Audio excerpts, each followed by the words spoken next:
नमस्कार। आप सभी का गोल्डन जीके पेंचुअन में फ्रेंड्स फाइनली बीपीएससी एएसओ का एग्जाम डेट एक्सटेंड किया गया है। ऑफिशियली सब कुछ है। और हाँ, जो लोग फॉर्म अभी तक नहीं भर पाए हैं तो आप जो है फॉर्म जाके भर लीजिए, क्योंकि 23 जून तक ही फॉर्म भरने का लास्ट डेट है। तो आप लास्ट डेट का इंतजार ना करें। एग्जाम डेट की मैं बात कर लूँ तो एग्जाम डेट में फाइनली जो है आप देखेंगे तो बदलाव कर दिया गया है।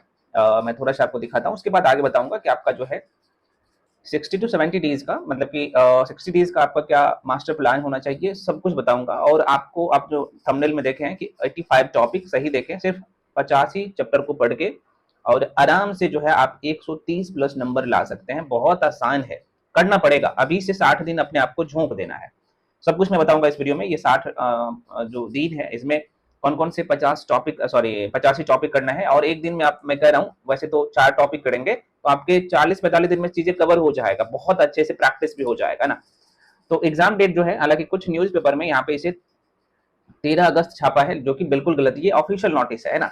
और यहाँ पे आप देख सकते हैं एग्जाम जो है ये होने वाला था 13 जून को, है ना, 13 जुलाई को, जो कि नोटिफिकेशन ही लेट से आया है तो एग्जाम डेट एक्सटेंड किया गया है ना। आप देख सकते हैं सहायक प्रशाखा पदाधिकारी बीपीएससी एएसओ। अभी हम लोग सीजीएल 4 के बारे में भी चर्चा करेंगे और बीएसएससी बीएसओ की जो भर्ती है, बहुत अच्छी वैकेंसी है, इसके बारे में भी चर्चा करेंगे कि भाई सबका मास्टर प्लान क्या होना चाहिए। तो 13 सितंबर 2025 का आपका प्री एग्जाम है। ये कुछ बेसिक बातें हैं। अब जो है आपके काम का चीज जो है उस पर हम लोग चर्चा करेंगे कि आपका 85 टॉपिक कौन कौन सा होना चाहिए और कैसे आपको 1 to 1 इसे कवर करना है। बहुत आसान है, मैं बार बार कह रहा हूँ।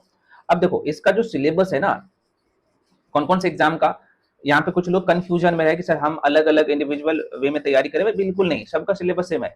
मैं बीपीएससी एएसओ की बात कर लूँ, बीएसएससी सीजीएल 4 की बात कर लूँ, या फिर जो है बीएसओ एग्जाम की मैं बात कर लूँ, है ना, बीएसओ एग्जाम की जो जिनका वैकेंसी ऑलरेडी आउट है और इसका भी एग्जाम जो है अगस्त में होने वाला है, ठीक है। तो इसमें भी अब देखा जाए तो लगभग 60 दिन इसमें भी है। तो टाइम है 60-65 दिन, ये सभी एग्जाम के लिए है। तो हम लोग जो है यहाँ पे चर्चा करने वाले हैं कि भाई कैसे आप अगले जो 60 डेज में आपका मास्टर जो प्लान है वो किस तरीके से आपको फॉलो करना है, और एक दिन में कितने टॉपिक आपको कवर करना है, कौन कौन से टॉपिक आपको कवर करने हैं। ठीक है, तो ध्यान से देखिएगा ताकि आपके सारे डाउट और क्लियर हो जाए। अच्छा, कुछ फ्रेंड्स का ये एक कॉमन डाउट भी रहता है कि सर हम आपके साथ जुड़ना चाहे तो कैसे जुड़े। कुछ भाई साहब मैं देख रहा था वो वीडियो के प्लेलिस्ट में, इससे पहले वाला जो मैं वीडियो दिया था उसमें बोल रहे थे सर कुछ लोग जो है इतने कम में पढ़ा रहे हैं। भाई साहब वही तो आपका टाइम भी बर्बाद होता है और आपको बेवकूफ भी बनाते हैं। यहाँ पे ऐसा नहीं होता है। यहाँ पे जो आप 1599 दे रहे हैं तो यहाँ पे आपको सारे सेक्शन का थ्योरी क्लास मिलता है। सारे सेक्शन का, ये सारे सेक्शन इन द सेंस जरा सा समझिए, आपको रीजनिंग पूरा करवाया जाता है। पता है रीजनिंग में आपको लगभग जो है 30 प्लस टॉपिक में कवर करवाता हूँ टाइप वाइज। उसके बाद उसके सारे क्वेश्चन करवाता हूँ। मैथ्स में जो मैं आपको 12 चैप्टर बोला हूँ, 12 चैप्टर कंप्लीट करवाता हूँ, उसके सारे टाइप करवाता हूँ, है ना। एक दो क्वेश्चन नहीं, एक एक जो है जैसे मान लीजिए परसेंटेज पढ़ रहे हैं तो उसमें 150 क्वेश्चन में करवा देता हूँ, है ना। तो इस तरीके से होता है। साइंस की मैं बात कर लूँ तो आपको डायग्रामिकली पिक्टोरियल फॉर्म में आप देख सकते हैं, इस तरीके से आपको नोट्स मिलता है, इसका क्लास मिलता है। ऐसा नहीं कि मैं आपको 50-100 क्वेश्चन करवा दिया निकाल दिया, मेरे खून में ऐसा है ही नहीं और मैं ऐसा कभी करूंगा ही नहीं, है ना। तो ये है, जैसे आप केमिस्ट्री पढ़ रहे हैं या फिजिक्स पढ़ रहे हैं तो देख सकते हैं डायग्रामिकली आपको नोट्स मिलता है। बहुत मेहनत किया गया, एनसीईआरटी का कंपाइलेशन है और यही कारण है कि इसके बाहर क्वेश्चन नहीं जाता है।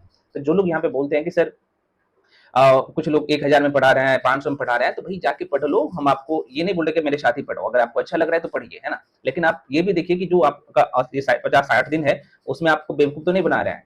तो इन चीजों से बचिए, क्योंकि जो चीज मैं आपको पढ़ाता हूँ वो दिखाता हूँ कि भाई यही मैं आपको पढ़ा रहा हूँ, ठीक है। ये सारी चीजें आप बाकी समझदार है, समझ ही रहे हैं।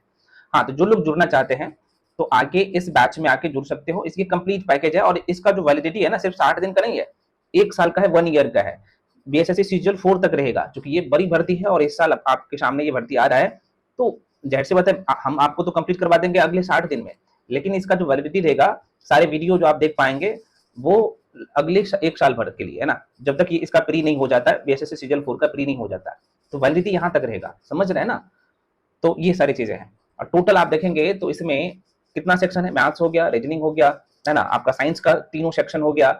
जीके जीएस की मैं बात कर लूँ तो इसमें आपको सारे सेक्शन पढ़ाता हूँ, सारे सेक्शन का टॉपिक मैं जितना बताऊंगा उतना। तो ये सारी चीजें हैं। जो लोग इच्छुक है इस बैच में आके जुड़ के पढ़ सकते हो। एक बार पढ़ोगे ना फिर इस टाइप के एग्जाम के लिए आपको सोचना नहीं पड़ेगा, ये तो मैं आपको दावे के साथ बोलता हूँ। इसके रिगार्डिंग जो भी इन्फॉर्मेशन चाहिए 9341766130 इस नंबर पर कॉल करके इन्फॉर्मेशन ले सकते हैं। पेमेंट का नंबर ये है, जो लोग जुड़ना चाहते हैं तो 7319924130। यहाँ पे मैं थोड़ा सा जूम करके दिखा भी देता हूँ, ये नंबर है, इस पे आप पेमेंट करके भेजेंगे, उसके बाद आपको बैच में जोड़ दिया जाएगा। ठीक है, यहाँ पे आपको नंबर दिख रहा होगा फ्रेंड्स, टेलीग्राम पे भी जाके जुड़ जाइए, आपको दिख जाएगा इस नंबर पे 7319924130, इस नंबर पे आपको पेमेंट करके भेजना होता है, उसका स्क्रीनशॉट करके 9 पे भेजिएगा, साथ में अपना नाम, उसके बाद आपको बैच में जोड़ दिया जाएगा, है ना। चलिए अब यहाँ पे हम लोग देख लेते हैं जो 85 टॉपिक में बताया हूँ कैसे आपको 1 to 1 कवर करना है ना, ये सबसे बड़ी बात होता है।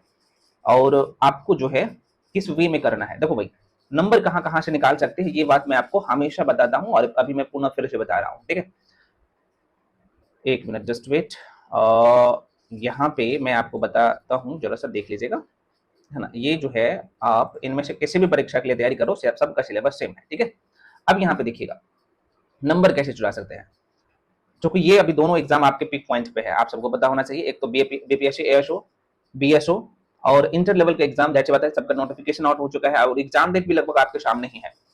तो रीजनिंग में जो है 50 में 48 नंबर लाना है, कैसे आपको लाना है अभी मैं आपको इसी वीडियो में विद प्रूफ के साथ दिखाऊंगा, क्वेश्चन का लेवल भी मैं दिखाऊंगा कि भाई बीपीएससी एएसओ में जो है देखो कैसे क्वेश्चन पूछा गया है और किस किस टॉपिक से किस लेवल का क्वेश्चन पूछा गया है ना।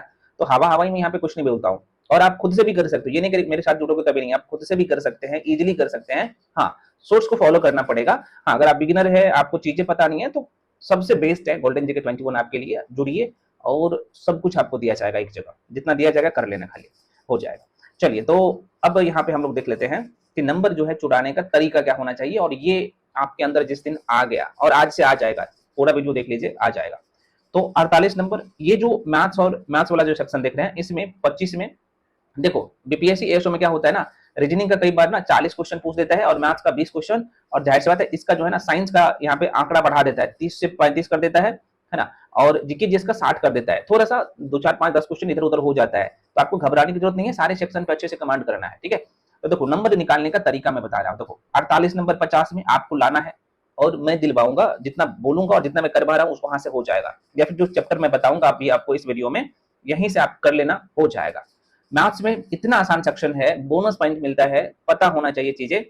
चलो 25 में आप जो है मान के चलते कि चलो 20 आप तो ला ही लोगे, बहुत आसान होता है। ठीक है, साइंस में देखो, इसका मैं अभी बोला हूं ना कि कई बार मैथ्स में ना 20 आता है तो यहाँ पे 30 से 35 कर देता है, और इसमें 10th लेवल तक का ही क्वेश्चन पूछे जाता है, और एनसीईआरटी का तोड़ तो है ही नहीं साइंस के लिए, अभी मैं दिखाऊंगा कैसे कैसे क्वेश्चन आया है।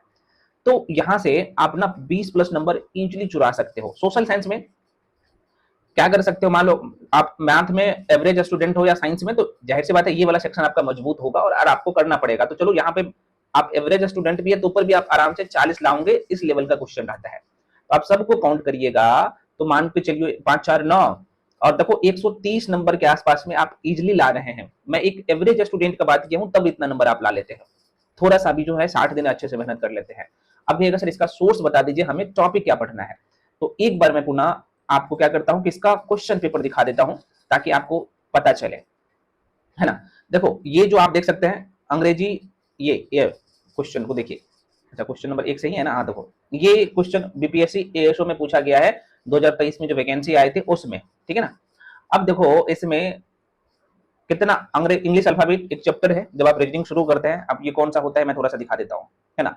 इंग्लिश अल्फाबेट आप यहाँ पे देखेंगे, ये बहुत इंपॉर्टेंट चैप्टर है, और हालांकि ये सारे चैप्टर मैं अभी कंप्लीट करवा दिया हूँ पेड बैच में, आप खुद से कर सकते हो, ये नहीं कि मेरे साथ करोगे तभी होगा। आप देखो ये जो आप देख सकते हैं एनोलॉजी चैप्टर जो है, मैं एक एक करके करवाता हूँ, और पता है एनोलॉजी चैप्टर से एनोलॉजी का अलग अलग टाइप होता है, मैं लिख दिया हूँ। जैसे आप देख सकते हैं कि यहाँ पे एनोलॉजी जो है वर्ड बेस्ड जो एनोलॉजी होता है, यहाँ पे मैं लिख दिया हूँ, ठीक है, देख सकते हैं। जैसे अल्फाबेटिकल एनोलॉजी होता है, नंबर्स एनोलॉजी होता है, फिगर एनोलॉजी होता है, देख सकते हैं। चैप्टर तो एक ही है, लेकिन मैं अलग अलग करके पढ़ाता भी हूँ, ताकि आपको पता है यहाँ से जो है 8 से 9 क्वेश्चन आता है, अभी आया भी है। तो देख सकते हैं कितना आसान है। जैसे आप देख सकते हैं क्लासिफिकेशन से, अगर आपके एनोलॉजी पे अच्छे से कमांड है तो क्लासिफिकेशन 10 सेकंड में क्वेश्चन को करोगे। कोडिंग डिकोडिंग, अब इस इंग्लिश अल्फाबेट पे अच्छे से पकड़ है तो कोडिंग डिकोडिंग आप विद इन सेकंड करोगे, और यहाँ से 6 से 7 क्वेश्चन आता है, 6 से 7 क्वेश्चन या 7 से 8 क्वेश्चन आता है यहाँ से। नंबर सीरीज इतना इंपॉर्टेंट है, जैसे अल्फाबेटिकल सीरीज हो गया, मैशिंग सीरीज हो गया, वर्ड फॉर्मेशन हो गया, ये सब ऐसे टॉपिक है, ये सब मिला के लगभग 10 से 12 क्वेश्चन तो यहाँ से आता है, अभी मैं दिखाऊंगा, है ना। उसके बाद आपका डायरेक्शन हो गया, वेरी वेरी इंपॉर्टेंट टॉपिक है, ब्लड रिलेशन हो गया, सिटिंग अरेंजमेंट हो गया, रैंकिंग हो गया, उसके बाद यहाँ पे एज हो गया, अर्थमेटिकल रीजनिंग बहुत इंपॉर्टेंट होता है ना। उसके बाद जो है मैथमेटिकल ऑपरेशन, इतना आसान है, तरीका पता होना चाहिए। ये पूरा रीजनिंग का सिलेबस है, आप देख सकते हैं भाषा हो गया, कैलेंडर हो गया, क्लॉक हो गया, है ना, सैलोलिज्म हो गया, पजल बेसिक आता है, सिटिंग अरेंजमेंट बहुत आसान होता है, 1-2 क्वेश्चन आता है ना, तो लास्ट में लिखा हूं जो इंपॉर्टेंट टॉपिक है, तो आप देख सकते हैं मैं शुरू में लिखा हूं। तो ये सारा टॉपिक आपको रीजनिंग में पूरा करना है और आपके मुट्ठी में होगा। अच्छा, सबका जो है ये लिस्ट जो है टेलीग्राम पे मिल जाएगा, जाके टेलीग्राम ज्वाइन कर लीजिए, ठीक है। हालांकि मैं जो पढ़ाता हूँ ये सारा टॉपिक आपको पढ़ाता हूँ पेड बैच में, आप देख सकते हैं। अगर आप अलग से रीजनिंग किसी भी एग्जाम के लिए पढ़ने जाइएगा ना, तो आपको 4000 5000 देना पड़ता है, और 1500 में आप समझ रहे हैं ना, रीजनिंग भी मैं पढ़ाता हूँ, मैथ्स भी पढ़ाता हूँ, जीके जीएस पढ़ाता हूँ, साइंस पढ़ाता हूँ। और इसमें भी कुछ लोग कमेंट सेक्शन में बोलते हैं सर कुछ लोग इतना नहीं पढ़ा रहे, तो भाई वो कुछ ऑब्जेक्टिव क्वेश्चन करवा देंगे, आपको भगा देंगे, है ना। या फिर आप जाके कर लीजिए, फिर पता लगेगा। खैर, तो ये आपने देख लिया। तो ये नहीं करो कि आप मेरे साथ जुड़ो, आप खुद से भी कर सकते हो। मेरे कहने का मतलब ये है, ये जो अभी आज का जो वीडियो हम आपके लिए लेके आए कि भाई आप 50 ही टॉपिक पढ़ के इजीली इस एग्जाम को क्लियर कर सकते हो, ठीक है।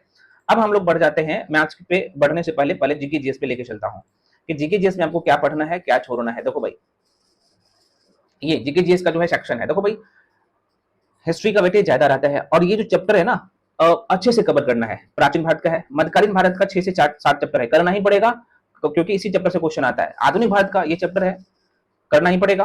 इंडियन पॉलिटी का ये चैप्टर है, आपको करना ही पड़ेगा, बहुत आसान है। उसके बाद ज्योग्राफी का लगभग सबसे ज्यादा क्वेश्चन रहता है जीके जीएस में, और ये चैप्टर आप देख सकते हैं आपके मुट्ठी में होगा। उसके बाद वर्ल्ड ज्योग्राफी का क्वेश्चन है और इकोनॉमिक्स का क्वेश्चन है, ठीक है। अब मैं आपको लेके चलता हूँ साइंस। साइंस जो आपको लगभग 35 नंबर देता है, 30 से 35 नंबर। देखो साइंस के लिए छठी, 7वीं, 8वीं, छठी को छोड़ दीजिए, 7वीं, 8वीं, 9वीं, 10वीं का एनसीईआरटी कर लेना, सारे क्वेश्चन वहीं से आएगा, डिक्टो क्वेश्चन। तो ये सारा टॉपिक आपको दिखेगा, ठीक है। आप कहिएगा सर एनसीईआरटी, तो एनसीईआरटी में तो भाई इस तरीके से सीक्वेंस वाइज में क्वेश्चन नहीं मिलेगा, तो इसलिए मैं कह रहा हूँ कहीं पे आपको शॉर्ट नोट्स मिल जाता है या फिर एनसीईआरटी बेस्ड क्लास मिल जाता है, तो वहां से आप कर सकते हो। और मैं तो करवा ही रहा हूँ, मैं आपको बता ही दिया हूँ। तो ये सारा टॉपिक आप खुद से भी कवर कर सकते हो, और देख सकते हैं इतना टॉपिक करने के बाद आपका जो है मुट्ठी में होगा ये सारी चीजें, ठीक है। उसके बाद अब यहाँ पे मैथ्स में आ जाते हैं, ठीक है। हालांकि ये जो है मैं जो चैप्टर लिखा हूँ ये डिजिटल फॉर्मेट में भी मैं लिख दिया हूँ, आप देख सकते हैं, प्रिंटेबल है। ये टेलीग्राम जाके ज्वाइन कर लीजिए, आपको ये दिख जाएगा, ठीक है। और मैं ये पीडीएफ डाल दूंगा टेलीग्राम पे, तो आप आराम से इसे डाउनलोड करके प्रिंट आउट करवा लीजिएगा, अपने पास रख लीजिएगा। इसमें सारे टॉपिक है, मैथ्स, रीजनिंग का, करंट अफेयर्स का भी सारे सेक्शन है। अब आप कहिएगा सर जीके जीएस के लिए हमें बुक बता दीजिए कि कौन से बुक हमें पढ़ना है। तो अभी मैं आपको पुनः बता दे रहा हूँ, जीके जीएस के लिए आप लुसेंट, जो लोग खुद से कर रहे हो लुसेंट से कर सकते हो, है ना। जीके जीएस के लिए 75 नंबर के लिए लुसेंट बाबा का सहारा ले सकते हो। हाँ, 75 में से अगर लुसेंट को अच्छे से करोगे और एसपीडी करंट अफेयर्स को खुद से अच्छे से कर लोगे, तो 75 या फिर 80 नंबर का जो ये सेक्शन है, तो 80 में से आप जो है 50 प्लस तो चले जाओगे। अब 50 प्लस जाने के बाद 50 के आसपास में तो जाओगे, थोड़ा सा इससे और, क्योंकि आपको यहाँ से क्या करना है, आगे बढ़ना है, मतलब कि 80 में 60 से 65 लाना है, क्योंकि इसका कट ऑफ ज्यादा जाता है। कारण क्या है कि क्वेश्चन आसान होता है। इसके लिए कुछ सेक्शन के लिए एनसीईआरटी आपको पढ़ना पड़ेगा, बस यही कहानी है। मैथ रीडिंग के लिए, मैथ्स के लिए जो मैं बुक बोला हूँ आर एस अग्रवाल, मैं पढ़ाता भी हूँ आर एस अग्रवाल, 3 राइटर का, है ना। उसके बाद रीजनिंग के लिए आप अरिहंत का, अरिहंत पब्लिकेशन का जो है बुक आती है, उसको ले सकते हो। और इसमें मैं जो चैप्टर लिखा हूँ उसी चैप्टर को आपको पूरा करना है। इसका मैं पुनः कह रहा हूँ कि कंप्लीट जो है आपको, रीजनिंग का किधर चला गया सिलेबस, है ना, ये कंप्लीट जो है ये चैप्टर मैं दे दूंगा टेलीग्राम पे, वहां से जाके वहां से लगा लेना। जो लोग खुद से कर रहे हैं, जो लोग मेरे साथ पढ़ रहे हो, भाई मैं आपको ये पढ़ाऊंगा, है ना, टॉपिक में पढ़ाता हूँ। क्वेश्चन प्रैक्टिस आपको भी करना पड़ेगा, तो इसके लिए मैं वहां पे जो है आपको सारे क्वेश्चन भी प्रोवाइड करवाता हूँ, वो कर सकते हो। और कोई बुक लेना चाहते हो तो आप ले सकते हो, अरिहंत का भी या कोई भी पब्लिकेशन का, प्रैक्टिस के लिए कुछ भी ले सकते हो, है ना। ये है, हालांकि मैं प्रैक्टिस के लिए कई सारे पीडीएफ में आपके बैच में डाल चुका हूँ, टेलीग्राम पे भी डाल दूंगा, तो वहां से प्रैक्टिस कर सकते हो, ठीक है ना। तो ये अब आती है बारी मैथ्स का कि सर मैथ्स में हमें कितना चैप्टर पढ़ना है। तो यहाँ पे मैं बोल देता हूँ, लिख लीजिए, ठीक है। पहला चैप्टर आपका परसेंटेज होना चाहिए, दूसरा प्रॉफिट एंड लॉस, तीसरा जो है आप लोगों का सिंपल इंटरेस्ट, चौथा कंपाउंड इंटरेस्ट, पांचवा जो है आपका रेशियो होना चाहिए, छठा एवरेज होना चाहिए, सातवां टाइम एंड वर्क होना चाहिए, आठवां जो है टाइम एंड डिस्टेंस होना चाहिए। उसके बाद बोट एंड स्ट्रीम होना चाहिए। बोट एंड स्ट्रीम का क्वेश्चन नहीं के बराबर में आता है, लेकिन कर लीजिएगा सबका जो है। बोट एंड स्ट्रीम हो गया आपका, पाइप एंड सिस्टम हो गया, तो आप time and work, time and distance पढ़ेंगे तो कहीं ना कहीं उसी पे आधारित है, आसान है, ठीक है। उसके बाद अगला चैप्टर पढ़ना है आपको एलसीएम एचसीएफ, उसके बाद आपको सिंप्लीफिकेशन करना है, और आपके मुट्ठी में हो जाएगा सारे मैथ्स, ठीक है। इस एग्जाम के लिए जो अभी मैं बताया हूँ, जो जो एग्जाम, ये इसके लिए। तो आशा करते हैं आपको सारी चीजें समझ में आया होगा। इसके बाद भी जो भी डाउट या कंफ्यूजन रह जाता है, तो फ्रेंड्स आप लोग कमेंट सेक्शन में कमेंट कर सकते हैं, है ना। और तैयारी में लग जाओ, मैंने आपको बताया सारा टॉपिक विद प्रूफ के साथ, और यहीं से सारे क्वेश्चन भी आता है। सारे क्वेश्चन जो है बीपीएससी एएसओ में जो क्वेश्चन जितने भी पूछे गए, वो सारे क्वेश्चन मैं 1 to 1 करवा भी दूंगा, है ना, अभी तक जितने भी एग्जाम हुए हैं। हालांकि मैं जो ये टॉपिक लिखा हूँ उसी एग्जाम को ध्यान में रख के ये सारे टॉपिक लिखा हूँ, क्योंकि यहीं से क्वेश्चन आता भी है। हाँ, कुछ टॉपिक एक्स्ट्रा भी है, कारण क्या है कि भाई हो सकता है कि वहां से क्वेश्चन आ जाए, है ना। तो मिलते हैं अगले वीडियो में, तब तक के लिए, और हाँ सब लोग टेलीग्राम पे जाके ज्वाइन कर लीजिए, टेलीग्राम का लिंक इसी वीडियो के डिस्क्रिप्शन बॉक्स में दे चुका हूँ। तो फ्रेंड्स मिलते हैं अगले वीडियो में, तब तक के लिए